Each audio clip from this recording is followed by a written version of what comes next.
Innal hamdalillah nahmaduhu wa nasta'inuhu wa nastaghfiruh wa na'udzu billahi min syururi anfusina wa sayyiati a'malina.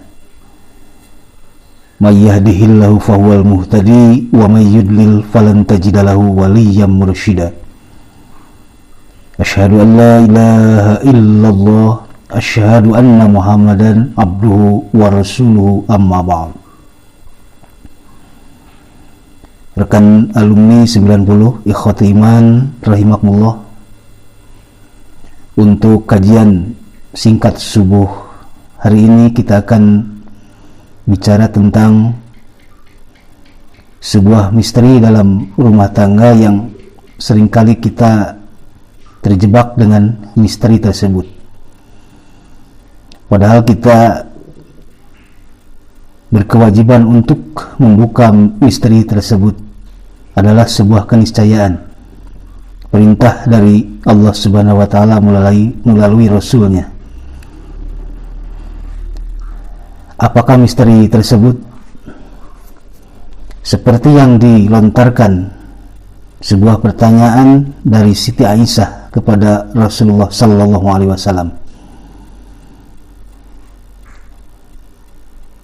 Kata Siti Aisyah, "Ya Rasulullah, ayyul mar'i ahaqqu lizaujati." Wahai Rasul, siapakah orang yang berhak lebih didahulukan haknya bagi seorang perempuan, bagi seorang istri? Jawab Nabi, zaujuha, dia adalah suaminya. Kemudian Siti Aisyah bertanya lagi, wali zauji, lalu siapa orang yang berhak, yang harus didahulukan haknya bagi seorang suami? Ini adalah sebuah jawaban yang aneh menurut kita, apalagi ibu-ibu, termasuk ibu-ibu alumni nih. Hadis ini diriwayatkan oleh Ahmad, Al-Hakim dan An-Nasai. Rasul menjawab pertanyaan Siti Aisyah yang kedua tentang siapakah orang yang berhak, yang harus didahulukan haknya. Jawaban Nabi adalah ummuhu, dia adalah ibunya.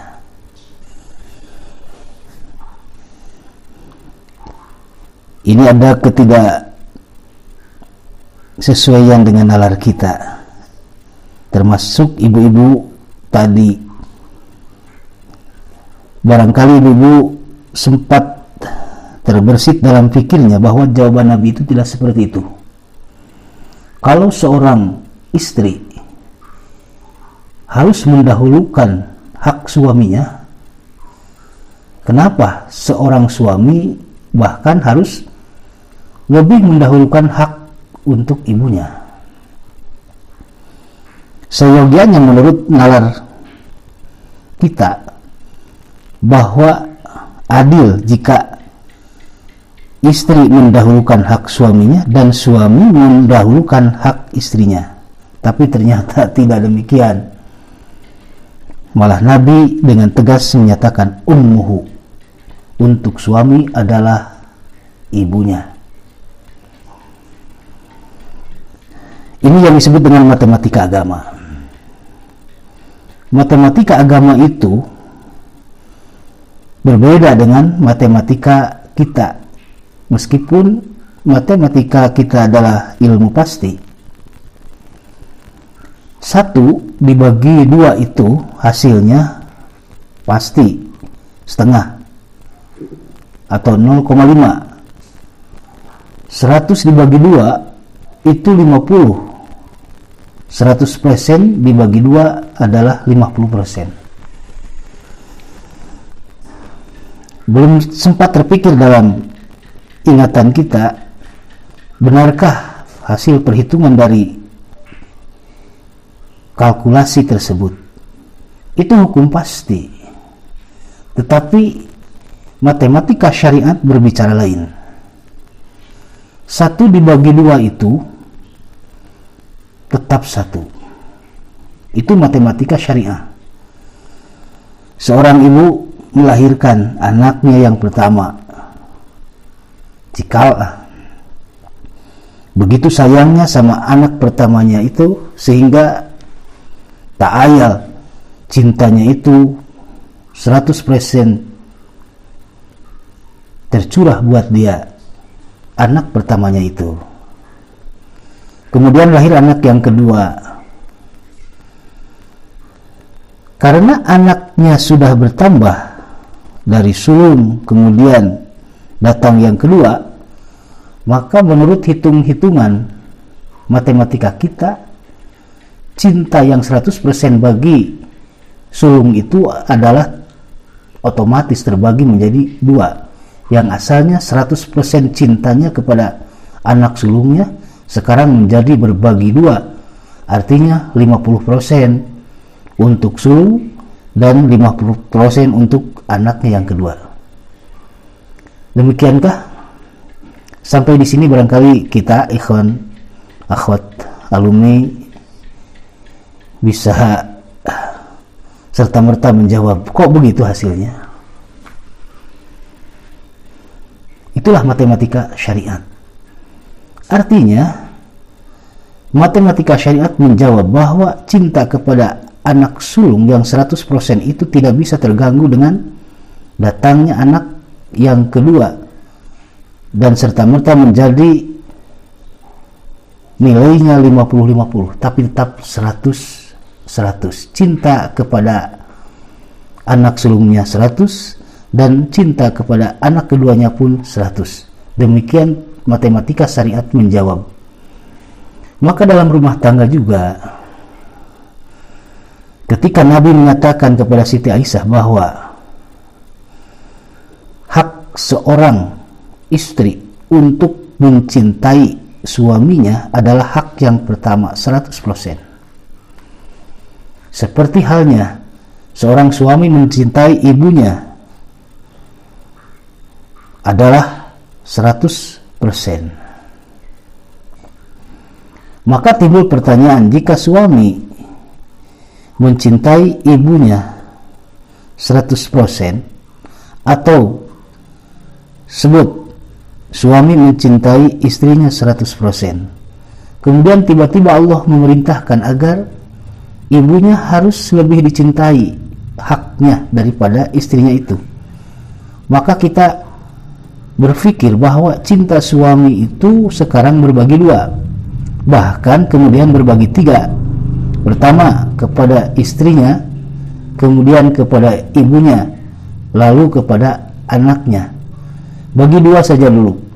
Cinta kepada istri itu 100%, kemudian dikurangi atau dibagi cinta kepada ibunya 100 dibagi dua. Maka artinya secara otomatis menurut hitungan matematika kita bahwa cinta itu terbagi dua, artinya 100 dibagi dua menjadi masing-masing 50. Sekarang cinta kepada istrinya menjadi 50% karena sudah dibagi dengan cinta kepada ibunya, artinya masing-masing 50%. Demikiankah? Rekan alumni ikhwati iman rahimakumullah. Nah, sekarang sudah terjawab meskipun saya tidak menjawab di sini ya. Hitung-hitungannya begini. Ini adalah sirkulasi keadilan di rumah tangga dan merupakan misteri yang harus terkuak. Bahwa ternyata kita selama ini belum taat kepada aturan syariat. Setelah diatur dengan aturan syariat, apakah kita memperlihatkan bahwa kita sejatinya adalah seorang yang memang taat terhadap syariat? Contoh, seorang suami, karena Nabi telah mengatakan hak pertama yang lebih diutamakan haknya adalah ibunya, kemudian seorang istri merasa cemburu, kemudian menghalang-halang suaminya untuk berbuat baik kepada ibunya, sampai suaminya ini takluk terhadap istrinya dan tidak lagi berbuat baik kepada ibunya karena istrinya yang menghalang-halang. Oke, silahkan. Saya setuju dengan persepsi persepsi seorang istri menghalang-halangi suami supaya tidak berbuat lagi kepada ibunya karena dia beranggapan bahwa sekarang yang harus diurus itu bukan ibunya, sekarang sudah punya rumah tangga, punya istri dan punya anak. Konsentrasilah kepada keluarga. Oke, saya setuju dengan naluri ibu seorang istri yang belum membuka misteri dalam rumah tangga ini. Oke, silakan seorang istri halangi suaminya untuk berbuat baik kepada ibunya sehingga suami tidak lagi berbuat baik dan menjalankan haknya kepada ibunya karena dihalangi oleh si istri tadi. Nah, sekarang ada gong ending ya. Gong endingnya adalah ini harus dicatat baik-baik. Silahkan seorang istri menghalangi suami untuk berbuat baik kepada ibunya, tapi tunggu 10 tahun kemudian, 15 tahun kemudian, atau 20 tahun kemudian. Jangan harap anak ibu yang laki-laki bisa berbuat baik bersimpuh di pangkuan ibu, di hadapan ibu-ibu alumni, karena anak ibu yang laki-laki dihalang-halangi oleh istrinya. Demikian, mudah-mudahan ada yang bisa dicerna dan menjadi tadzkirah bagi kita sekalian agar berhati-hati dan siap untuk diatur syariat dan mampu membuka misteri dalam rumah tangga ini sehingga terkuak dan menjadi pelajaran yang berharga bagi kita. Demikian yang bisa saya sampaikan. Aqulu qouli hadza wa astaghfirullah li wa lakum. Rabbana atina fid dunya hasanah wa fil akhirati hasanah wa qina adzabannar. Wassalamualaikum warahmatullahi wabarakatuh.